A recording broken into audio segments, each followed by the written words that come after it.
जिनके लिए हम सब यहाँ पर इकट्ठा हुए हैं। तो ये हमारा और उनकी कार्य पद्धति से वो लोग हमेशा आगे ही बढ़ते रहें। तो जिस चीज़ से लोगों को डर लगता है सेलिंग, उस डर को संतोष सर ने जीत लिया और उसी सेलिंग को, उस सेल्स लीडर्स क्रिएट करने को उन्होंने अपना लक्ष्य बना लिया। और उन्होंने बहुत खूबसूरत 2 संस्थाओं की, 2 कंपनियों की स्थापना की है। एक का नाम है smart training and consultancy services private limited और दूसरी कंपनी का नाम है Santosh Nair's knowledge products and merchandisers private limited. ऐसे विजनरी और विश्वास के धनी इंसान को आमंत्रित करने के लिए मैं खुद को बिल्कुल लायक नहीं समझती। तो मैं निवेदन करती हूँ डॉक्टर वत्स से कि वे पधारें और वे संतोष सर को आज के सेशन के लिए आमंत्रित करें। Over to you doctor. Thank you so much Manisha ma'am. Nair sir की एक झलक हम लोग देखते हैं, जैसे फिल्म से पहले एक ट्रेलर होता है ना छोटा सा, तो नायर सर का एक छोटा सा वीडियो हम लोग देखते हैं और उस वीडियो के बाद हम नायर सर को आपके सामने उपस्थित करेंगे, क्योंकि नायर सर वो फायर है, उसके लिए आपको थोड़ा पहले प्रिपेयर होना पड़ेगा। तो आप प्रिपेयर हो जाएं। सो प्लीज एक बार एक वीडियो चलाया जाए नायर सर के बारे में।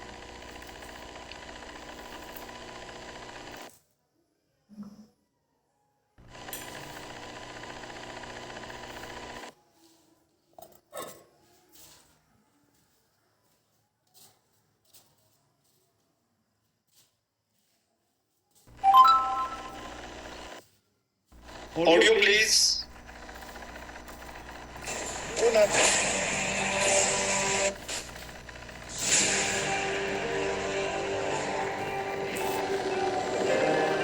कम्युनिकेशन का ये मतलब नहीं कि मैं ही बात कर रहा हूँ, कोई और भी बात करे, लेकिन काम होना चाहिए।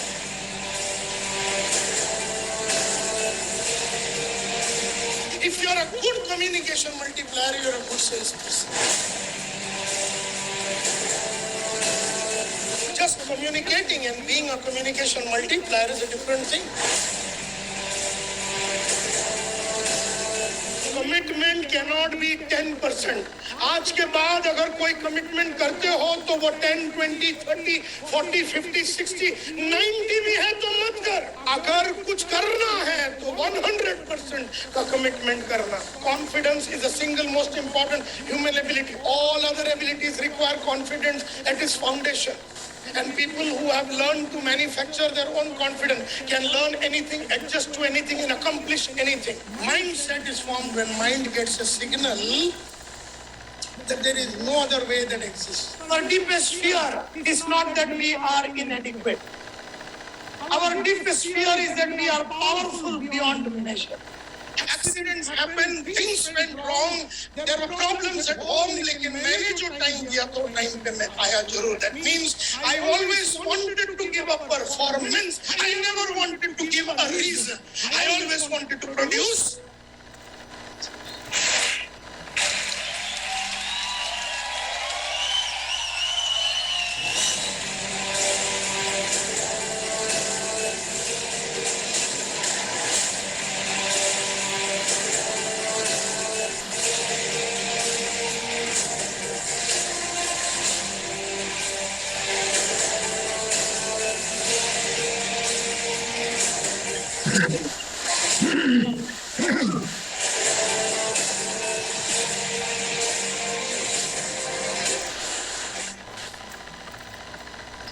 बहुत बहुत धन्यवाद। और आइए, इंतजार की घड़ियां खत्म, हम ऐसी पर्सनैलिटी से मिलने जा रहे हैं जिन्होंने सेल्स के धंधे की वैल्यू बढ़ा दी। ऐसा लोग सोचते थे कि ये बैग लेके जो काम करने वाले लोग हैं सुबह जाते हैं तो उनकी कोई वैल्यू नहीं है, लेकिन जब वो प्राउड के साथ में कहते हैं कि मुझे अगले जन्म में भी कोई धंधा करना पड़ेगा तो मैं सेल्स का धंधा करने वाला हूँ।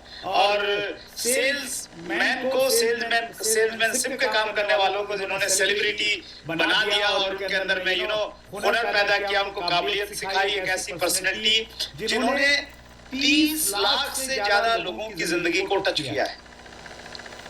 इंश्योरेंस के सेक्टर में हो, नेटवर्क मार्केटिंग के क्षेत्र में हो, या इंस्टीट्यूशन के क्षेत्र में हो, या एंटरप्राइजेस हो, कितनी सारी कंपनियां हैं जिनको नायर सर फर्श से लेकर अर्श तक लेके चले गए। कंपनियों का टर्नओवर बढ़ गया नायर सर की वजह से, और आज हम बहुत लकी हैं। हमारे पूरे आरसीएम परिवार के लिए, न्यूट्रीचार्ज के लिए आज फिर एक बड़ा दिन है। नायर सर हमारे बीच में हैं। कुछ समय पहले बच्चन साहब आए, वो हमारा दिन था, उसको हम लोग याद रखते हैं। वैसे ही एक बड़ा दिन आज हमारे बीच में है, नायर सर हमारे बीच में है। तो आइए हम सब लोग मिलके इनवाइट करते हैं कॉन्फिडेंस के गुरु, सेल्स, लीडरशिप और एंटरप्रेन्योरशिप के बेताज बादशाह, हिंदुस्तान में करोड़ों लोगों के दिलों में राज करने वाली शख्सियत, Thunderbolt and tiger Santosh Nair sir, please welcome. Thank you very much Bharat साहब, और मेरा सलाम और जय आरसीएम। मेरा चार्ज न्यूट्रीचार्ज, मेरा चार्ज न्यूट्रीचार्ज, भारत का चार्ज न्यूट्रीचार्ज। और आज आपके साथ वक्त को इन्वेस्ट करते हुए मुझे बेहद खुशी हो रही है। आज हम सीधा मुद्दे पे चले जाएंगे। और मैंने अपना करियर को जब स्टार्ट किया था आज से कई साल पहले 1985 में मैंने अपना करियर को शुरू किया था, और एक न्यूज़पेपर वेंडर के माध्यम से मैंने स्टार्ट किया था। घर घर में जाकर न्यूज़पेपर डालता था। उसके बाद मैं कॉलेज में जाता था, दोपहर को अकाउंटेंट की नौकरी करता था, और रात को ट्यूशन लेता था। जिंदगी बीत रही थी मुकेश के दर्द भरे गाने सुनते हुए, और ये सोच रहा था कि जैसे बापू मेरा उधार लेता था और उधारी में जिंदगी निकल जाएगी, न पैसा मिलेगा, न नाम मिलेगा, न इज्जत मिलेगी। ऐसा जिंदगी बीत रहा था। तब रास्ते पे मिल गया स्वामीनाथन अय्यर, जो मेरे साथ स्कूल में पढ़ता था। उसने मुझसे पूछा तो करता क्या, मैंने कहानी सुना दी। उसने कहा न्यूज़पेपर का धंधा तो अपने गली में वो कुलकर्णी भी करता है, पिछले 32 साल से वो न्यूज़पेपर का धंधा करता है, और 35 साल में सिर्फ एक स्कूटर तक पहुंचा है। और अकाउंटेंट का नौकरी कर रहा है तू, 400 रुपए तेरे आज पगार है, अगले साल 500 हो जाएगा, अगले साल 600 हो जाएगा। आज से 15 साल के बाद जब तेरी उम्र 45 की होगी तो तेरा इनकम 3,500, 4,000, 5,000 रुपया होगा। किस तरह की जिंदगी को जिएगा, किस तरह की शादी करेगा, किस तरह के बच्चे लोग को अपना फ्यूचर देगा, तेरे लाइफ में कुछ नहीं होगा। और ये जो ट्यूशन ले रहा, 100 रुपया ट्यूशन का मिल रहा, 200 रुपया 2 ट्यूशन का मिल जाएगा, करते करते तू लाइफ में कुछ नहीं बनेगा, तू बड़ा आदमी नहीं बन सकता। संतोष नायर, मैंने बोला यार स्वामीनाथन अय्यर डरा मत, तू मुद्दे की बात करना क्या है। उसने बोला जिंदगी बनानी है, नाम बनानी है, इज्जत कमानी है, और अपनी चाहतों के साथ जिंदगी को बितानी है। जरूरतों के साथ नहीं, चाहतों के साथ जिंदगी को बितानी है। तो तुझे एक ही प्रोफेशन है जो तेरे को नाम, सम्मान, इज्जत, शोहरत, पैसा सब देगा, और वो प्रोफेशन है सेल्स का प्रोफेशन। तब मैंने अय्यर को कहा, अरे यार मुझे तो ये प्रोफेशन के बारे में कुछ नहीं मालूम। उसने कहा अमिताभ एक्टिंग के आने के पहले एक्टिंग के बारे में उसे नहीं मालूम था, सानिया मिर्जा टेनिस में आने के पहले उसे उसके बारे में कुछ नहीं मालूम था, विश्वनाथन आनंद चेस में आने के पहले चेस के बारे में उसे कुछ नहीं मालूम था।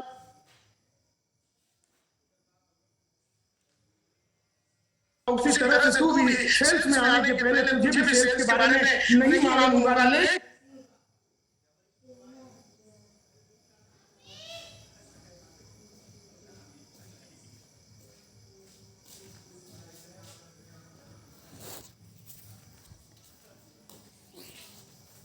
अगर तूने इसको एज ए प्रोफेशन चुना और उसकी गहराई और उसकी अंदर में जाने की प्रयास अगर किया, और उसके एक एक पहलू को, इसकी एक एक बूंद को समझने की कोशिश की, तो कसम भवानी की तेरा उद्धार हो जाएगा संतोष। और इसी तरह से हमने डिसाइड कर दिया कि हम बनेंगे सेल्स का बंदा, और 1985 में हमने यूरेका को ज्वाइन किया। उस जमाने में 3,500 सेल्स के बंदे होते थे, और 3,500 बंदे वैक्यूम क्लीनर बेचते थे। घर घर में जाके वो जो साफ सफाई करने का जो मशीन होता है उसे बेचते थे। और मुझे खुशी ये बताते हुए कि उस जमाने में 3,500 सेल्समैन 4 का एवरेज देखते थे।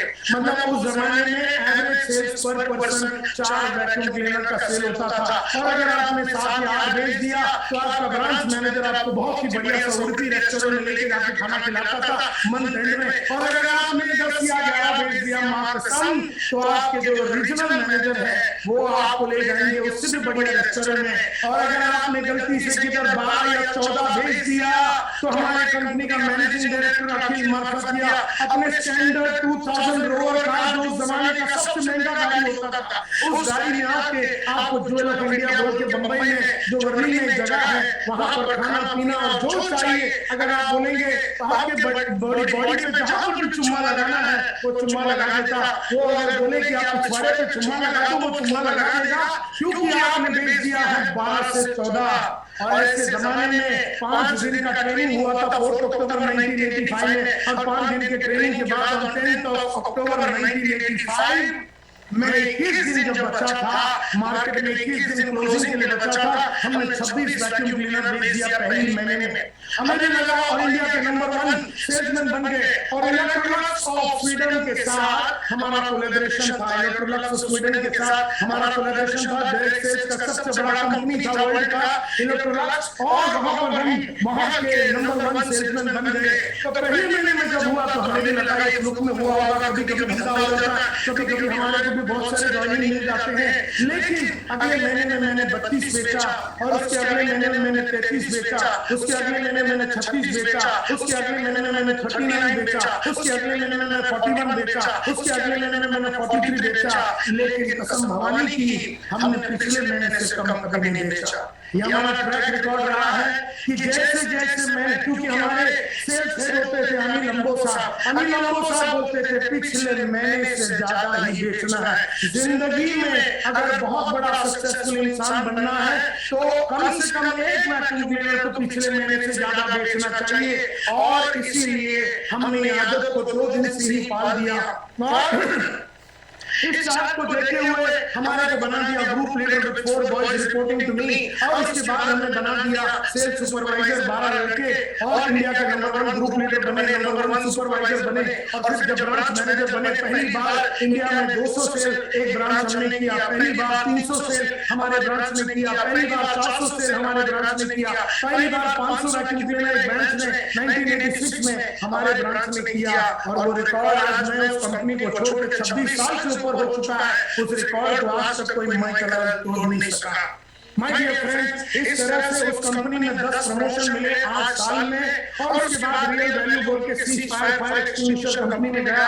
वहां पर मैं डीजीएम था, जीएम था, और वहां पर जितने रिकॉर्ड थे जो साल भर में होते थे उनका धंधा वो मैं महीने में करता था। साल भर का धंधा हम महीने में करते थे, साल भर में जो होता था वो महीने में करते थे। इस तरह से टीम प्रोडक्टिविटी बोल के एक ट्रेनिंग कंपनी में ज्वाइन किए, वहां पर वाइस प्रेसिडेंट थे, वहां के डायरेक्टर बने, और इस तरह से मैंने अपनी जिंदगी को बनाया। मुझे याद है माय डियर फ्रेंड्स, मेरा पहला पगार होता था 500 रुपए, और हमने कहा 500 रुपए में काम नहीं चलेगा, मुझे 5,000 रुपए महीने का चाहिए। भागा मैंने अपने कौशल्य में जान डाली, मैंने अपने नॉलेज को बढ़ाया, अपने एटीट्यूड में परिवर्तन लाया, और 5,000 रुपए महीने का कमाने चालू कर दिया। जब मैं 5,000 का टारगेट रखा था, मैंने 50,000 का टारगेट रखा, और 50,000 के पीछे भागा, और 50,000 महीने का कमाया। उसके बाद मैंने 1 लाख, 2 लाख, 3 लाख, 4 लाख, 5 लाख रुपए का टारगेट रखा, और जब मैं 5 लाख रुपए महीने का कमाता था तब हमने कहा कि अभी ये धंधा महीने का हम नहीं चलाएंगे, अभी हमें दिन का करना है, अभी दिन में 5 लाख रुपया कमाना है। और इसीलिए हमने पहला दिन में 3,000 रुपया कमाना चालू किया, फिर 30,000 रुपया कमाना चालू किया, फिर 1 लाख, 2 लाख, 3 लाख, 4 लाख, 5 लाख रुपया जब दिन का कमाते थे, हमने कहा अभी दिन का काम भी नहीं चलेगा, अभी घंटे का चाहिए। अब घंटे का 5 लाख रुपया चाहिए, और ये सिलसिला तब से शुरू हुआ, आज तक चल रहा है। आज हम दिन का 10 लाख रुपया कमाते हैं, और अभी टारगेट है कि 1 करोड़ रुपया कैसे दिन का कमाया जाए। और आजकल जो किताबें पढ़ रहा हूँ उसका नाम है ब्लू स्क्वायर। 32 पेज का ये बुक 18,000 रुपए में आता है,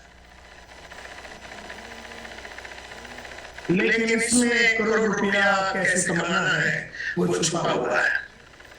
तो माय डियर फ्रेंड्स, कहने का मतलब ये है कि मेरे को याद है कि मेरा जो पहला मैं ट्रेन में सफर करता था, और फिर हमने कहा कि ये तारीख को हम कावासाकी बजाज सेकंड हैंड लेंगे। उसी तारीख को जाके Kawasaki Bajaj second hand bike हमने लिया।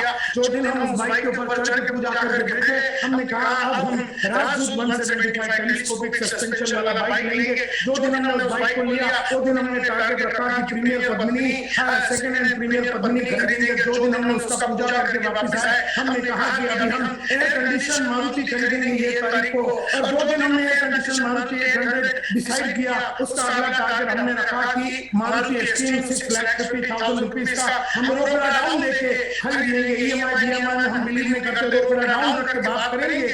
और जब हमने वो मारुति एक्सट्रीम खरीद लिया, वो दिन पूजा करके हम वापस आ रहे थे, हमने एक टारगेट रखा कि हुंडई सोनाटा 15 लाख रुपए का लेंगे। जाएंगे और उसी दिन को लेंगे जो दिन हमने टारगेट रखा। उसके बाद हमने होंडा सोनाटा 2 दिन लिया, उसको पूजा करके वापस आ रहे थे। हमने मर्सिडीज बेंज जो है E280 58 लाख रुपए का गाड़ी का हमने टारगेट रखा।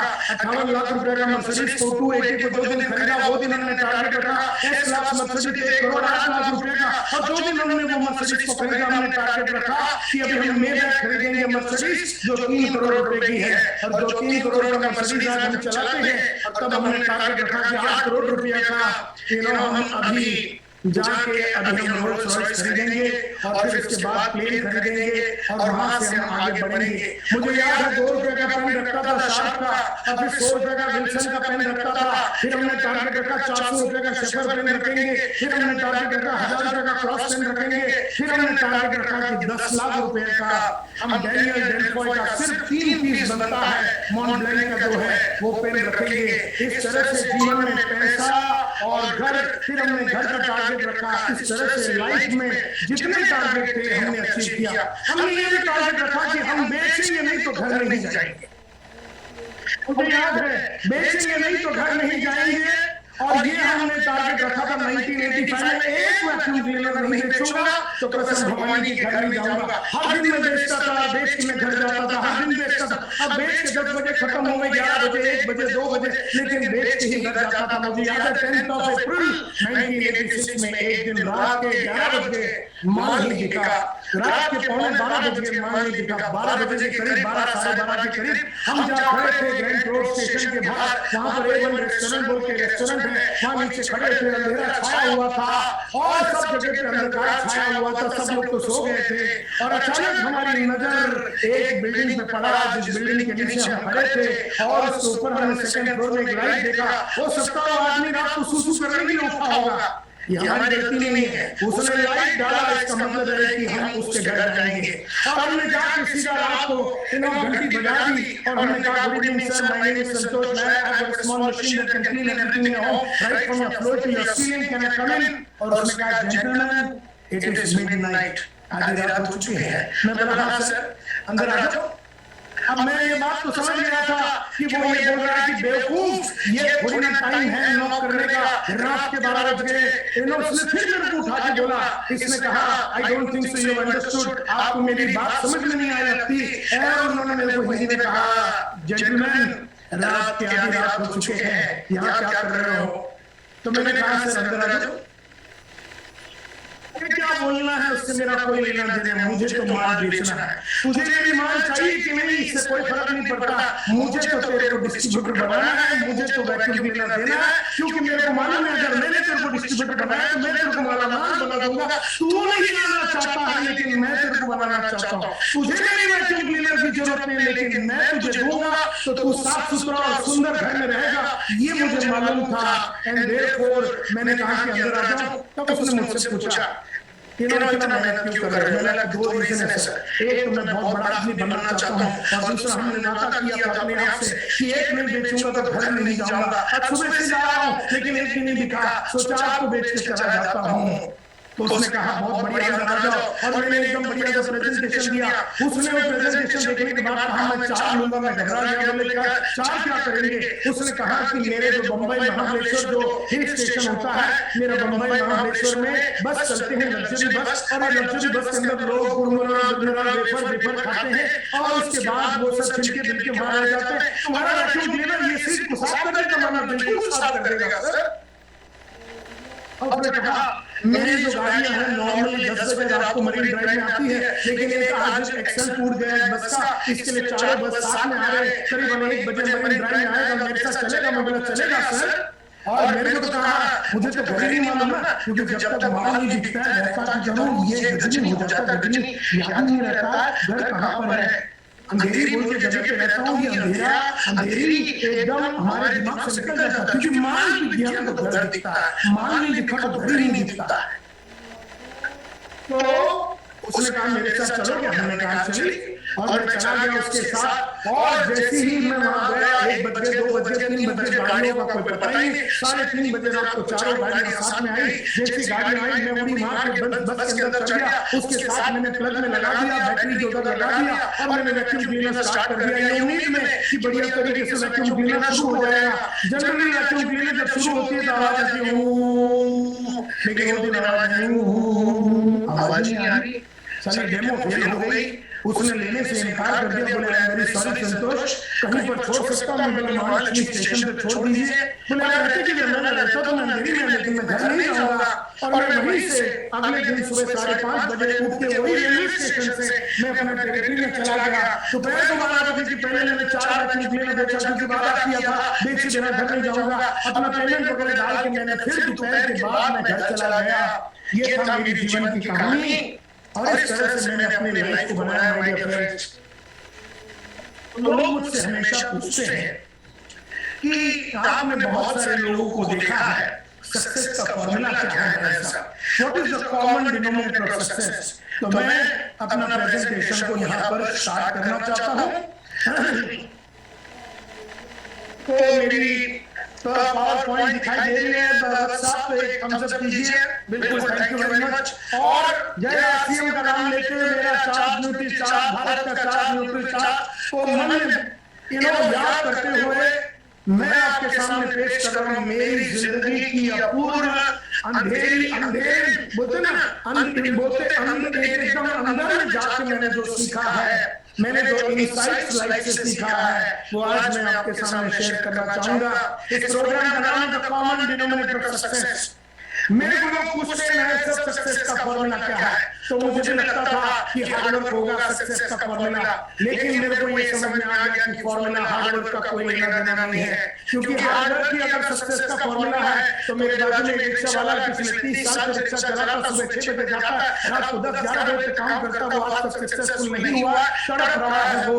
तो मुझे बात समझ में आ गई कि शायद हार्डवर्क का एक रोल जरूर होगा सक्सेस में, लेकिन सिर्फ हार्डवर्क से काम चलने वाला नहीं है। मैंने देखो दुनिया की महान हस्तियों का स्टडी किया, मैंने सभी का ऑटोबायोग्राफी पढ़ा, मैंने बहुत सारे लोगों का बायोग्राफीज को पढ़ा, मैंने 400 किताबें पढ़ी, मैंने दुनिया के सबसे बड़े बिजनेसमैनों का स्टडी किया, वर्ल्ड के सभी कंपनियों में जाकर मैंने काम किया है। और सबसे बढ़िया बात, इंडिया का सबसे पहला रिप्रेजेंटेटिव था डायरेक्ट सेल्स में। डायरेक्ट सेल्स कांग्रेस हुआ था बर्लिन में, जर्मनी में 1989 में, और इंडिया का सबसे पहला रिप्रेजेंटेटिव था। जब मैं वहां पर गया था 89 में, आज से 32 साल पहले, मुझे मिला अंडे का मालिक, मुझे मिला ऑरिफ्लेम का मालिक, मुझे मिला न्यूट्रीमेट्रिक्स का मालिक, मुझे मिला एवॉन का मालिक, मुझे मिला एएमसी का मालिक, और दुनिया का सबसे बड़े कंपनियों के बापू लोग मेरे को मिले। 3 दिन में उनके साथ था, और 3 दिन में उनके साथ बैठने, तब तो इंडिया में डायरेक्ट सेल्स का इंडस्ट्री और एमएलएम और बाकी जो चीजें हैं वो तो शुरू भी नहीं हुई थी। उस जमाने में मैंने इस इंडस्ट्री के बारे में स्टडी किया, और मैंने उनके साथ मिलके वर्ल्ड के लीडर लोगों के साथ और दुनिया के बेहतरीन लोगों के साथ, बेहतरीन फनकार, जितने भी बड़े फनकार है, तबले का फनकार जाकिर हुसैन हो सकता है, चेस का फनकार विश्वनाथन आनंद हो सकता है, और क्रिकेट का फनकार गावस्कर हो सकता है, या फिर विराट कोहली हो सकता है, और इस तरह से अमिताभ एक्टिंग का फनकार है। इस तरह से हमने इन सभी फनकारों के और डायरेक्ट सेलिंग के जितने फनकार है, जितने बड़े कंपनियों में, इंश्योरेंस इंडस्ट्री के फनकार, और हम खुद भी एक फनकार रह चुके हैं, हमने ये देखने के बाद हम इस नतीजे पर पहुंचे कि हार्डवर्क शायद एक इम्पोर्टेंट रोल प्ले करता होगा। लेकिन सबसे मेन बात कॉमन डिनोमिनेटर सक्सेस, ये स्टडी करने के बाद हमने ये एहसास किया कि कॉमन डिनोमिनेटर ऑफ सक्सेस क्या है, वो एकमात्र चीज क्या है जिससे लोग सक्सेसफुल होते हैं। और इस स्टडी के बाद मेरा ये नतीजा निकला कि सक्सेस हर आदमी पाना चाहता है, हर आदमी पाना चाहता है। किसी को भी पूछो, केरला से लेके कन्याकुमारी से लेके आप कश्मीर चले जाओ, आदमी सक्सेसफुल होना चाहता है। तो मुद्दा ये है, secret of success, the secret of success lies not in what men did. इस बात को समझने में नहीं है कि किसने क्या किया, बोलते हैं अमिताभ को देखो, अमिताभ के माफक बन जाओ, आप डॉक्टर सुरेंद्र दत्त को देखो, उनके माफक डायमंड बन जाओ, आप विराट कोहली को देखो, उनके माफक बन जाओ, आप महेश साहब को देखो, उनके माफक बन जाओ, आप इनको देखो, उनको देखो, उनके माफक बन जाओ। हमें खाली देखते रहने से काम नहीं चलेगा। आपको अगर ये मालूम पड़ गया कि उसने क्या किया है, उससे आप सक्सेसफुल हो नहीं सकेंगे। सीक्रेट ऑफ सक्सेस, लोगों ने क्या किया, वो मर्सिडीज चला रहा, तुम भी चला लो, वो देखो बढ़िया पैसा कमा रहा, 5 लाख रुपए महीने का, तुम भी कमा लो, इससे काम चलने वाला नहीं है। लोगों ने क्या किया ये इंपॉर्टेंट नहीं है, but also the secret of success not only lies in what man did. लोगों ने क्या किया ये इंपॉर्टेंट है, लेकिन उससे भी ज्यादा है what made man do it. वो कौन सी चीज है जो चीजों ने उनसे वो करवाया जिसकी वजह से वो नंबर 1 बने, ये जानना बहुत ही जरूरी है। What made man do it, लोगों ने वो क्यों किया, वो जो सक्सेसफुल लोगों ने वो सब चीजें क्यों किया। सक्सेस तो हमारे को दिख रहा, लेकिन लोगों ने वो सक्सेसफुल होने के लिए what made man do it, क्या चीजों ने उसे प्रोत्साहित किया सक्सेसफुल बनाने के लिए। ये जब मैंने स्टडी किया तो मैं इस नतीजे पर पहुंचा कि सक्सेस का एकमात्र फॉर्मूला है। और जल्दी से इसका पिक्चर निकालिए, इसका फोटो निकालिए, इसका नोट्स बनाइए और अपनी जिंदगी को बेहतरीन और सुंदर बनाने के लिए तैयार हो जाइए। तो मुझसे लोग पूछते हैं ना सर सक्सेस का एकमात्र फॉर्मूला क्या है, तो मैं आपको बताना चाहता हूँ सक्सेस का एकमात्र formula, what is the secret of success का एकमात्र फॉर्मूला ये है। जल्दी से इसको कैप्चर करो, इसका फोटो निकालो, इसको लिख लो, अपने दिल में खोप दो इसको। और सक्सेस का एकमात्र फॉर्मूला ये है माय डियर फ्रेंड्स, कि सक्सेसफुल लोगों में और अनसक्सेसफुल लोगों में कहते हैं the secret of success lies in the fact that successful people form the habit of doing things that failures and average people don't like to do. Hindi में अगर सरल भाषा में अगर समझा दूं तो सक्सेसफुल लोगों में और अनसक्सेसफुल लोगों में फर्क सिर्फ इतना होता है कि सक्सेसफुल लोगों ने वो करने की आदत डाली जो एवरेज और अनसक्सेसफुल लोगों को करने को अच्छा नहीं लगता। सक्सेसफुल लोगों में और अनसक्सेसफुल और एवरेज लोगों में फर्क सिर्फ इतना होता है कि सक्सेसफुल लोगों ने वो चीज करने की आदत डाली जो अनसक्सेसफुल और एवरेज और फेलियर लोगों को करने को अच्छा नहीं लगता। सक्सेसफुल लोगों ने वो करने की आदत डाली जो अनसक्सेसफुल और एवरेज आदमी को करने को अच्छा नहीं लगता। सक्सेसफुल आदमी ने वो करने की आदत डाली जो अनसक्सेसफुल और फेलियर आदमी को करने को अच्छा नहीं लगता।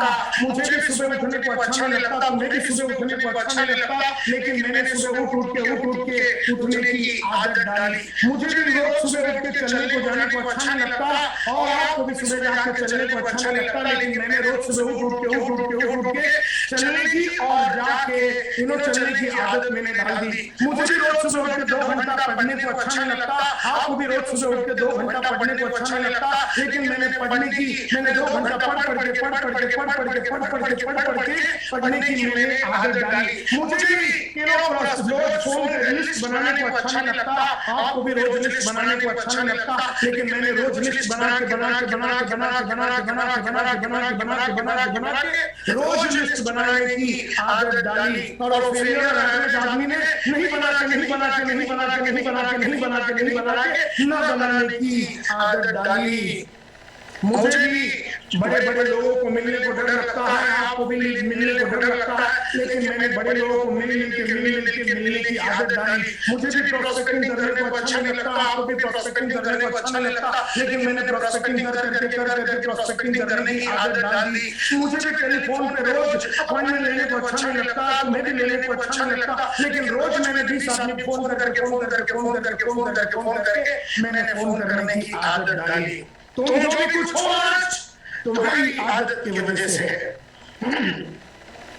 सक्सेसफुल लोगों में और अनसक्सेसफुल लोगों में फर्क सिर्फ इतना ही होता है कि सक्सेसफुल लोगों ने वो करने की आदत डाली जो उन्हें अच्छा नहीं लगता।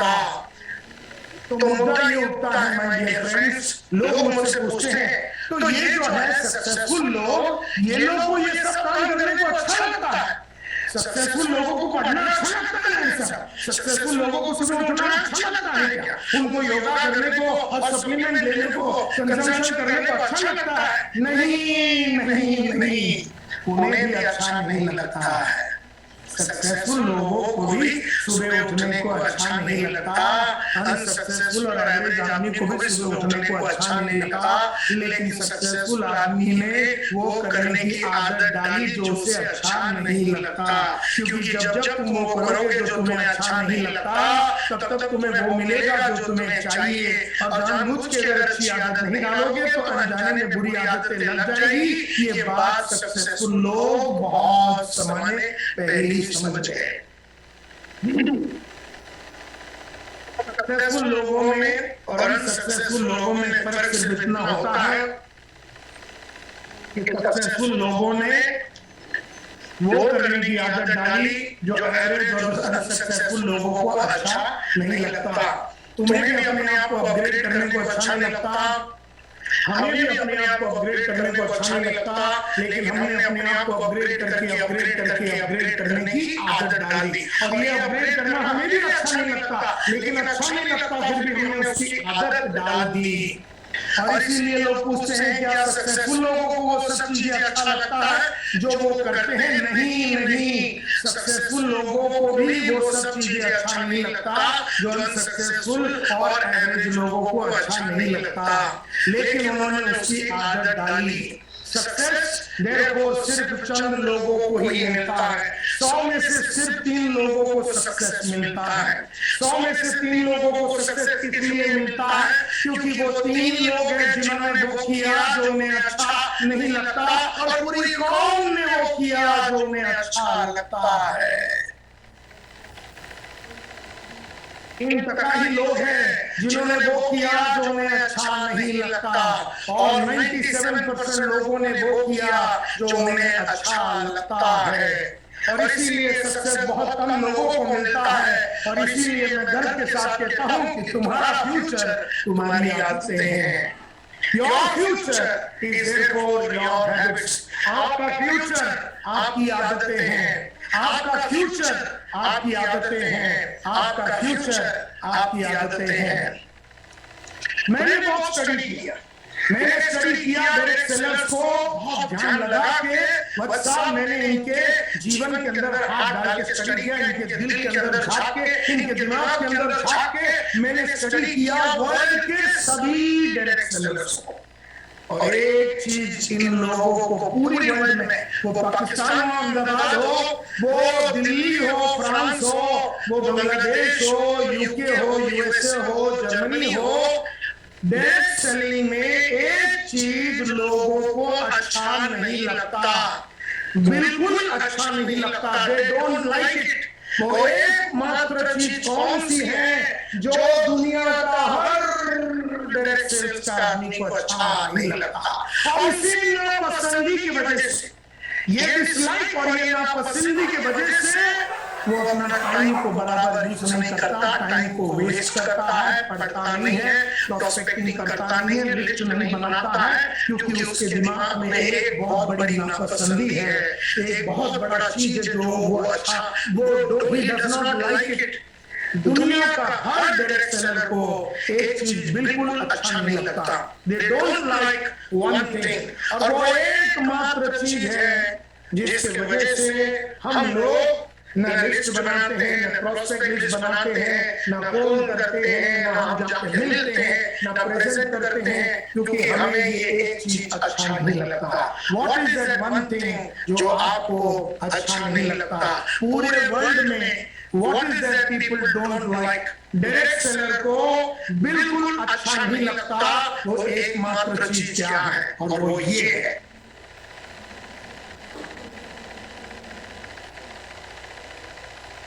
वो ये है कि हम में से हर आदमी को ये बात बिल्कुल पसंद नहीं है कि हमें उन लोगों को फोन करना है जो हमसे मिलना नहीं चाहते हैं, और हमें उनसे वो बात करनी है जो वो हमसे करना नहीं चाहता।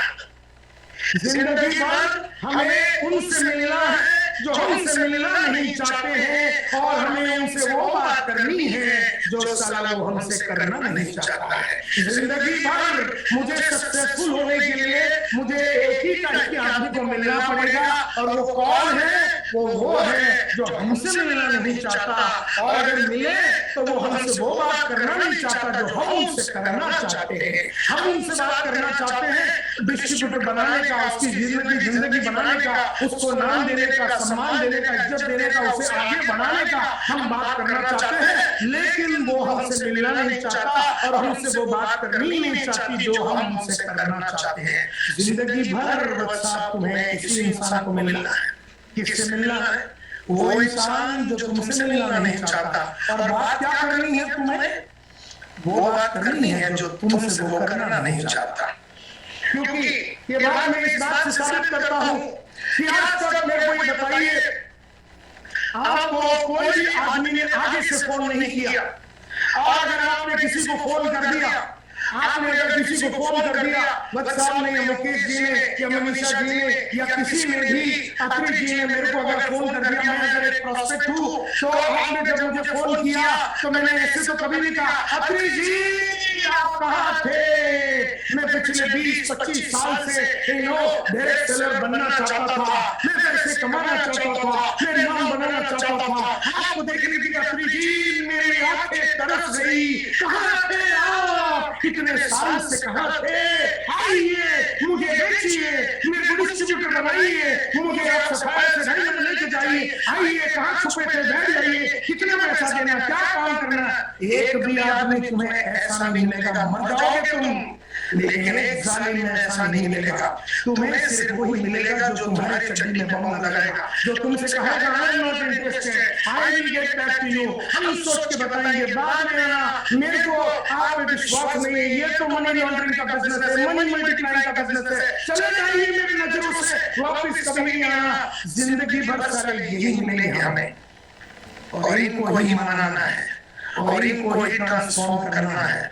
तो आज के बाद ये उम्मीद से नहीं जाना कि तुमने फोन किया तो वो दरवाजा खोल के तुम्हें अपनी गोदी में बिठा लेगा और तुम्हें प्रेजेंटेशन देने के लिए वो एक रास्ता बना देगा। ये तो होने वाला नहीं है। और इसी नापसंदी की वजह से, इसी नापसंदी, क्या बात की नापसंदी है हमें सबको कि हमें उससे मिलना है जो हमसे मिलना नहीं चाहता, और हमें उनसे वो बात करनी है जो हमसे नहीं करना चाहता। जिंदगी भर मरते दम तक हम डायरेक्ट सेलर्स को उसी से मिलना पड़ेगा जो तुमसे मिलना नहीं चाहता, और उससे वो बात करनी पड़ेगी तुम्हें जो वो तुमसे करना नहीं चाहता। और ये बात सक्सेसफुल लोग समझ रहे हैं, लेकिन जो अनसक्सेसफुल है ना, वो इंतजार में है कि कोई तो बुलावे, और अगर हम जावे तो वो हमको रेड कारपेट डाल के वेलकम करे। और इसीलिए अनसक्सेसफुल और एवरेज लोग फील्ड में जाने से घबराते हैं, क्योंकि वो उस आदमी के इंतजार में है जो उससे मिलना चाहता है। और ऐसा एक भी आदमी अब इस प्लैनेट पे जिंदा नहीं है।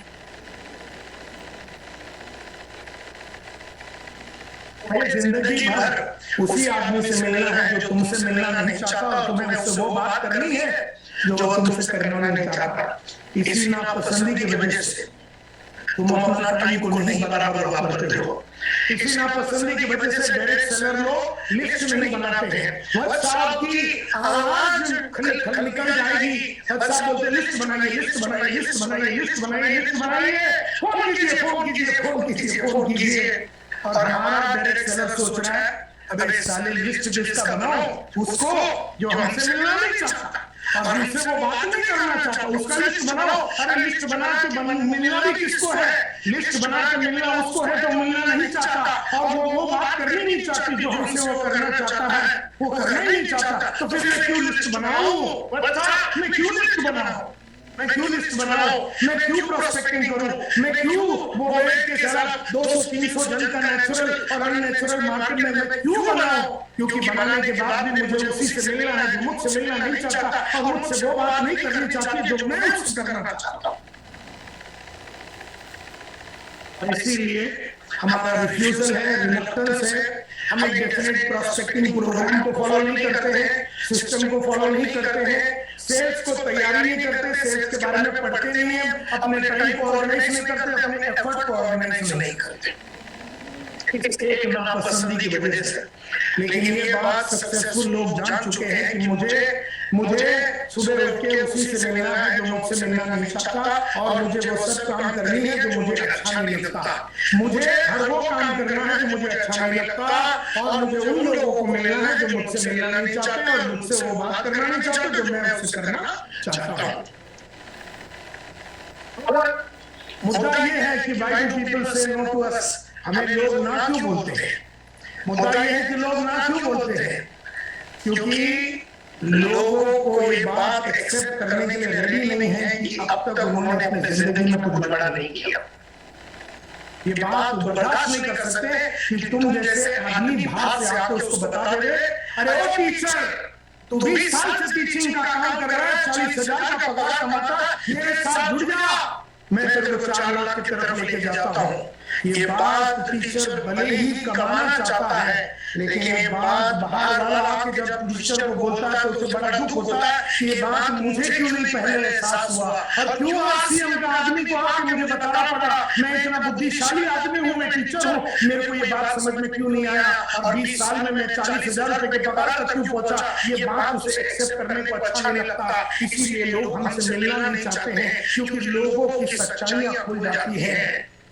They don't want to accept that what they have accomplished till now is not enough. वो टीचर ये बात को एक्सेप्ट नहीं करना चाहता है कि उसने अपनी जिंदगी में बहुत सारी चीजें जो वो कर सकता था और जो आज हमारे साथ मिलकर कर सकता है, वो ये किया नहीं और 20 साल उसका वेस्ट हो गया। ये बर्दाश्त नहीं कर सकता वो टीचर, इसीलिए कोई फोन करता है तो मिलने नहीं देता है।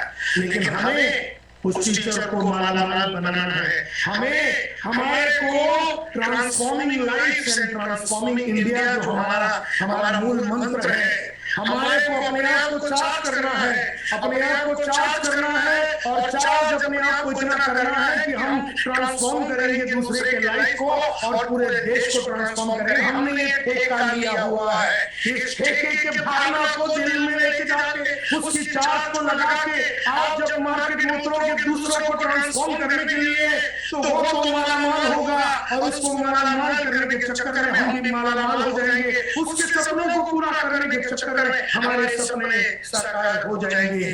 लोग हमसे क्यों मिलना नहीं चाहते हैं, क्योंकि वो तो नॉर्मल ह्यूमन बीइंग है, और हम लोग उसको एबनॉर्मल बनाने के चक्कर में हैं।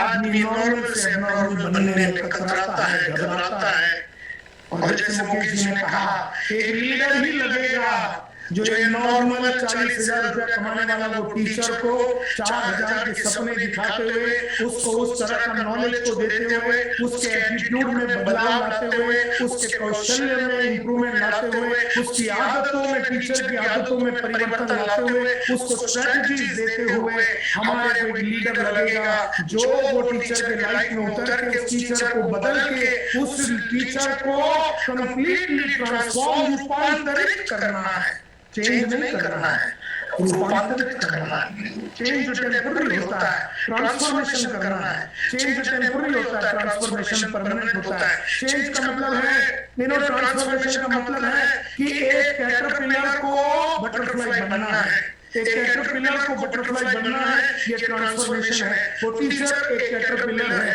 वो रेंगता है जमीन पे 40,000 का कमाते हुए बेचारा 20 साल में, और वो रेंगने वाला वो छोटा सा नॉर्मल ह्यूमन बीइंग को एबनॉर्मल बना के उसको तितली बना के उड़ाने का काम हम आरसीएम में करते हैं। और ये विश्वास के साथ हमें उन लोगों से मिलना है जो हमसे मिलना नहीं चाहते, और हमें उनसे वो बात करनी है जो वो हमसे करना नहीं चाहते, और हमारे को इसका ठेका लेना पड़ेगा। You know, my dear friends, everyone likes to be appreciated about everything that they have accomplished in life. हर आदमी चाहता है कि कोई आके उसकी तारीफ करे कि वाह वाह आपने बहुत कुछ कर दिया। लेकिन एक टीचर ने 20 साल में 40,000 रुपए का पगार कमा के कोई बहुत बड़ा काम नहीं किया, हम उसकी तारीफ करने नहीं जा रहे, हम उसको चैलेंज करने जा रहे हैं। अब वो चैलेंज जो भी आदमी करने जा रहा है वो अगर एकदम सरफिरा जिहादी पागल नहीं होगा, तब तो वो टीचर हमारे संगत में नहीं लगेगा। अब लोग पूछते हैं कि सब लोग ट्रेनिंग में क्यों नहीं आते, क्योंकि ट्रेनिंग में आने के बाद, ट्रेनिंग में इसलिए नहीं आते हैं, क्यों नहीं आते हैं लोग ट्रेनिंग में, और इसलिए नहीं आते हैं ट्रेनिंग में क्योंकि उनके बारे में उनको एहसास हो जाता है कि उनमें बहुत सारी कमियां हैं। You know why is that you don't want to come for training? Because you don't want others to tell you or inform you that what you've been doing needs correction. कोई भी आदमी ट्रेनिंग में इसलिए नहीं आना चाहता है क्योंकि ट्रेनिंग में आने के बाद उसकी पोल खुल जाती है, उसकी कमियां बाहर आ जाती है, उसको पता चल जाता है कि उसका जीवन अधूरा क्यों है, उसे पता चल जाता है उसके जीवन में कमियां क्या है, उसे पता चल जाता है कि उसे बहुत सारा परिवर्तन और रूपांतरण करना पड़ेगा। इसीलिए लोग ट्रेनिंग में नहीं आते हैं माय डियर फ्रेंड्स। तो मुद्दा ये उठता है कि why do successful people develop those habits that they dislike themselves? Successful लोगों ने वो करने की आदत क्यों डाली जो उन्हें अच्छा नहीं लगता? सक्सेसफुल लोगों ने वो करने की आदत क्यों डाली जो उन्हें अच्छा नहीं लगता? Why do successful people develop those habits that they dislike themselves? लोग वो सक्सेसफुल लोग वो आदत क्यों नहीं डालते जो वो आदत क्यों डालते हैं जो उन्हें डिसलाइक करते हैं? Why do successful people develop those habits that they dislike themselves? Because by doing the things you don't like to do, you can accomplish the things you want to accomplish. तो successful लोग क्यों वो आदतें डालती है जो उन्हें अच्छा नहीं लगता? क्योंकि जब तुम वो करोगे जो तुम्हें अच्छा नहीं लगता, तब तक तुम्हें वो मिलेगा जो तुम्हें चाहिए। जब तुम वो करोगे जो तुम्हें अच्छा नहीं लगता, तब तक तुम्हें वो मिलेगा जो तुम्हें चाहिए। तुम्हें क्या चाहिए? पैसा, तो वो करो जो तुम्हें अच्छा नहीं लगता। सुबह उठने को अच्छा नहीं लगता, उठ जाओ, पैसा मिलेगा। तुम्हें कॉल करने को अच्छा नहीं लगता, कॉल करो, पैसा मिलेगा। तुम्हें फील्ड में जाने को अच्छा नहीं लगता और बड़े बड़े लोगों को रोज मिलने को, रोज मीटिंग करने को अच्छा नहीं लगता, करने को चालू कर दो, तुमको वो मिलेगा जो तुम्हें चाहिए। तुम्हें क्या चाहिए? पैसा चाहिए। तुम्हें बंगला चाहिए, तुम्हें घर चाहिए, तुम चाहते हो कि तुम्हारा बच्चे का अमेरिका में एजुकेशन हो, तुम चाहते हो कि अपने बीवी बच्चों के साथ में हस्बैंड के साथ तुम चाहते हो कि तुम अमेरिका जाओ, सिंगापुर जाओ और मलेशिया जाओ, लंदन जाओ। तुम चाहते हो कि तुम्हारे जीवन में जितने भी गाड़ी लेने के सपने वो पूरा हो जाए, तो तुम्हें वो करना पड़ेगा जो तुम्हें अच्छा नहीं लगता। जब तुम वो करोगे जो तुम्हें अच्छा नहीं लगता, तब तक तुम्हें वो मिलेगा जो तुम्हें चाहिए। तक की बातें अगर समझ में आ रही है तो जो पैनल पे बैठे वो जरा थम्स अप कर दीजिए तो मुझे पता चल जाएगा कि आपको मेरी आवाज क्लियरली सुनाई दे रही है और मेरी हिंदी भी आपको ठीक ठाक समझ में आ रही है।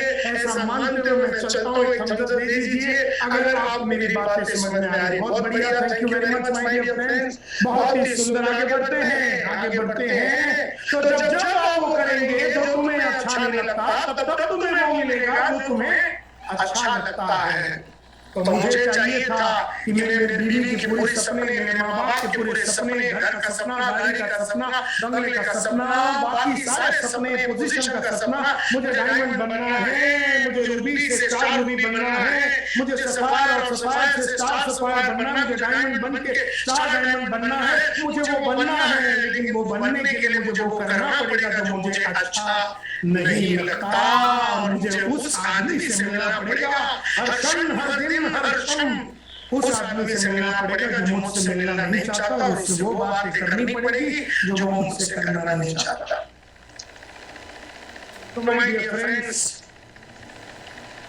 मुद्दा ये उठता है कि सक्सेसफुल लोग जो ये आदतें डालती है, कौन मजबूर कर रहा है ये आदतें डेवलप करने के लिए? What makes them develop successful habit? वो क्या करते हैं तुम समझ में आ गया? ये समझ में आ गया कि वो उन लोगों को मिलते जो मिलना नहीं चाहते, उनसे वो बात करते हैं जो वो बात करना नहीं चाहते। ये भी बात समझ में आ गया कि जिंदगी भर वो करते हैं जो उन्हें अच्छा नहीं लगता। ये भी बात समझ में आ गया कि जब आप वो करेंगे जो आपको अच्छा नहीं लगता, तब आपको वो मिलेगा जो आपको चाहिए। लेकिन कौन है जो ये आदतें डलवाने में प्रोत्साहित करता है? कौन है वो जालिम? कौन है वो? क्या है वो जो आदमियों को मजबूर करता है उन सक्सेसफुल हैबिट्स को डेवलप करने में? कौन पीछे छुपा हुआ है? कौन छुपा हुआ है? कौन करवा रहा है? What makes them develop these successful habits? वो ही आंसर है और वो है उनका पर्पस। यानी लक्ष्य, यानी गोल। अत्री साहब ने बहुत ही सुंदर वो चार्ट दिखाया। चार्ट में उन्होंने दिखाया कि कंफर्ट जोन से फियर जोन, और कंफर्ट जोन से फियर जोन, और फियर जोन से लर्निंग जोन, लर्निंग जोन से ग्रोथ जोन में आदमी जाता है। और अगर आपने देखा ग्रोथ जोन में देखेंगे उन्होंने जो 4 पॉइंट डाले हैं उसका सबसे पहला पॉइंट पर्पस है। अगर आप ग्रोथ जोन में अगर वापस से अगर अत्री साहब का प्रेजेंटेशन को देखेंगे तो वो सबसे पहला लिखा हुआ है, वो सक्सेस जो ग्रोथ जोन में सबसे पहला पॉइंट है पर्पस, गोल, टारगेट। लक्ष्य आपका बड़ा क्लियर होना चाहिए, पर्पस आपका क्लियर होना चाहिए, और पर्पस एकदम लिखा हुआ होना चाहिए। तो आज ही रात को जब ये प्रोग्राम खत्म हो जाएगा, एक किताब निकालिए और अपनी जिंदगी के सारे पर्पस लिख दीजिए। पर्सनल लाइफ में जो पर्पस है, प्रोफेशनल लाइफ में जो पर्पस है, फाइनेंशियल पर्पस लिख दीजिए, एजुकेशनल पर्पस लिख दीजिए, और हर चीज का डेट डाल दीजिए। लिख दीजिए कि मुझे दिल्ली में 4 बेडरूम हॉल किचन खरीदना है, 13 दिसंबर दोपहर को 3:30 बजे साकेत में खरीदना है।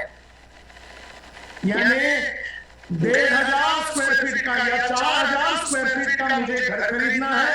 तो देखिए पर्पस बड़ा क्लियर होना चाहिए, स्मार्ट होना चाहिए। SMART, SMART का मतलब है S फॉर स्पेसिफिक होना चाहिए, M का मतलब है मेजरेबल होना चाहिए, A का मतलब है अचीवेबल होना चाहिए, R का मतलब है रेलेवेंट होना चाहिए, और T का मतलब है टाइम बाउंड होना चाहिए।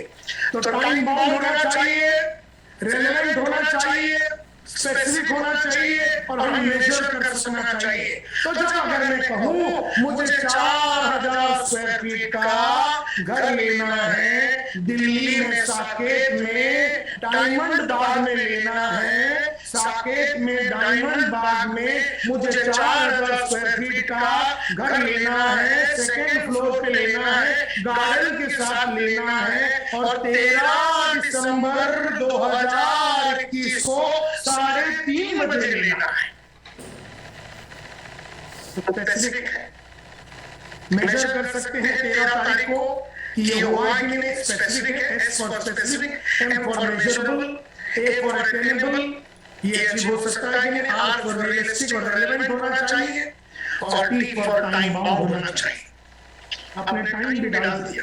पर्पस ये नहीं होता मुझे बड़ा आदमी बनना है, ये कोई पर्पस नहीं होता। मुझे बहुत आगे बढ़ना है, ये ख्याल है, ये पर्पस नहीं है, ये पॉलिटिकल स्टेटमेंट है। मुझे बहुत कुछ करना है, मुझे देश के लिए करना है, तो कुछ नहीं कर पाएगा।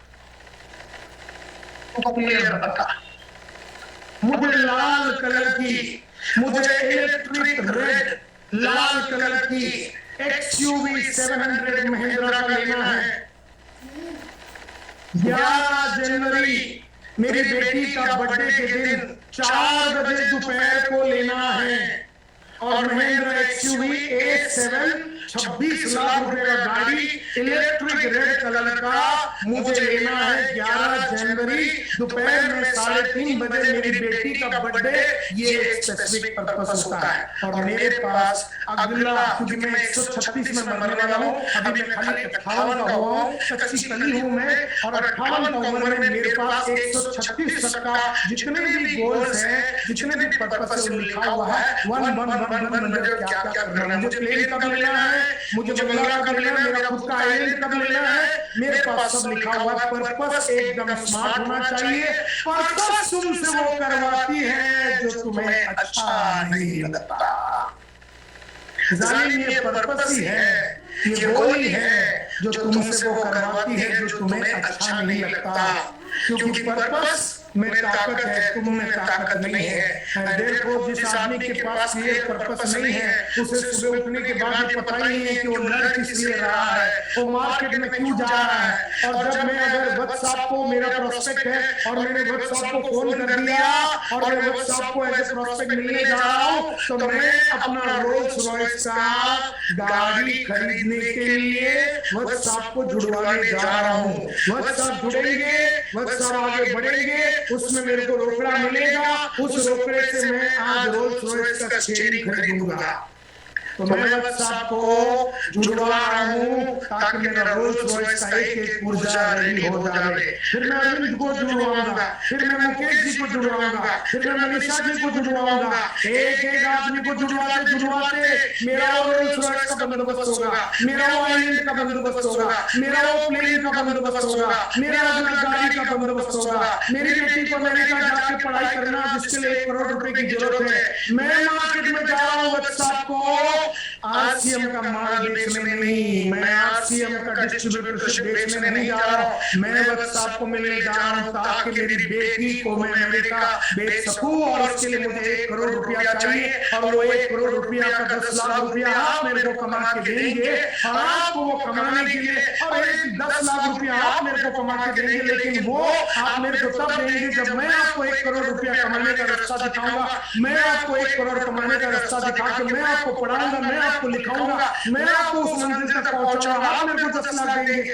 वो 10 लाख से मैं मेरी बेटी का 1 करोड़ का जो सपना है न्यूयॉर्क में जाके न्यूयॉर्क यूनिवर्सिटी में पढ़ाई करने का उसका जो सपना है, मेरा जो पर्पस है, उसके लिए मैं रोज मार्केट में उतरता हूँ। तो मार्केट में हम माल बेचने नहीं उतरते हैं, हम अपना पर्पस को अचीव करने के लिए उतरते हैं। लेकिन तुम्हारा पर्पस क्या है?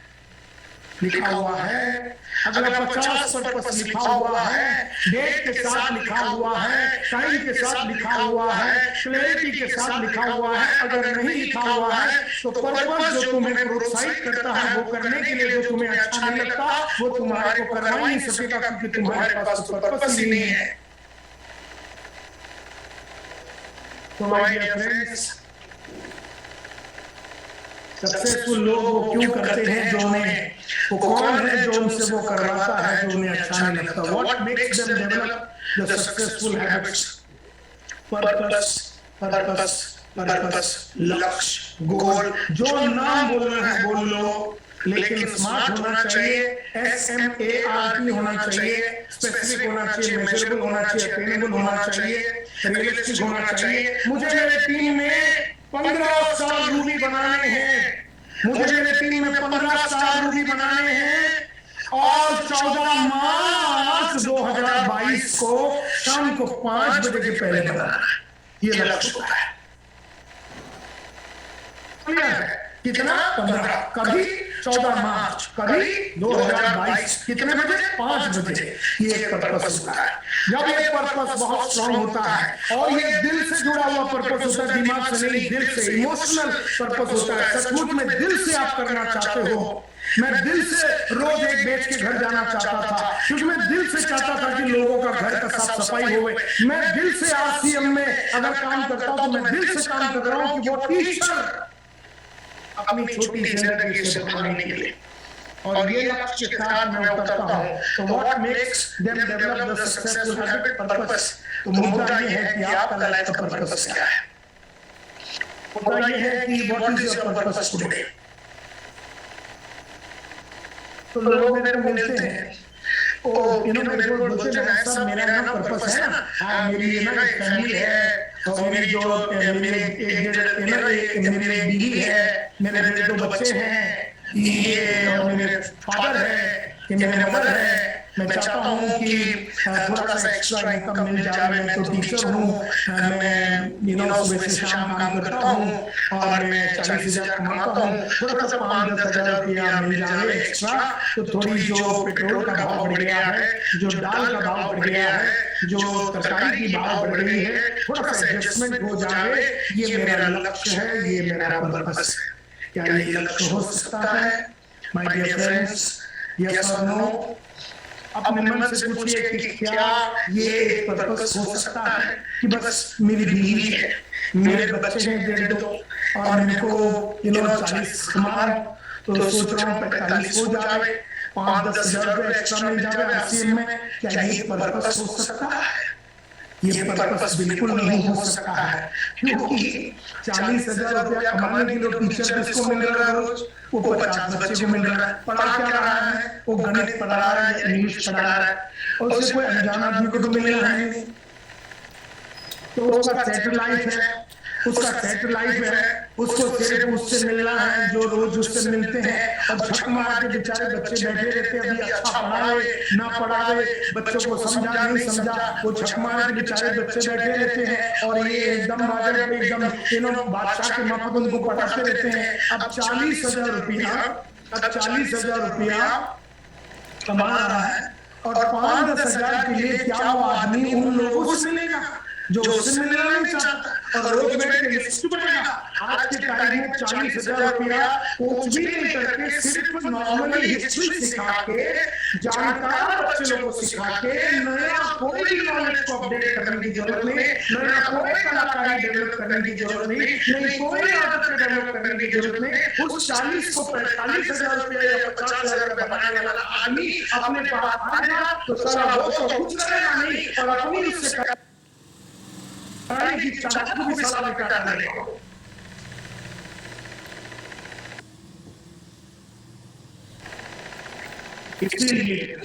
इसलिए मैं हमेशा कहता हूं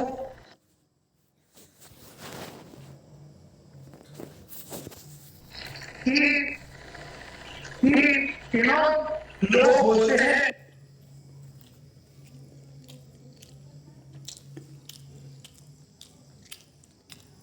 कि सर मेरी बीवी है, 1-2 बच्चे हैं, दूध दाल का भाव बढ़ गया है, पेट्रोल का भाव बढ़ गया, तो सर 5-10 हजार का एक्स्ट्रा रखना तो आरसीएम ज्वाइन कर लिया। तो क्या ये पर्पस हो सकता है? मैंने ऐसा आपसे पूछा तो सभी ने एक आवाज में कहा नहीं, ये पर्पस हो ही नहीं सकता, ये पर्पस हो ही नहीं सकता, ये बिल्कुल पर्पस हो ही नहीं सकता। हाँ, अगर वो टीचर चाहता है कि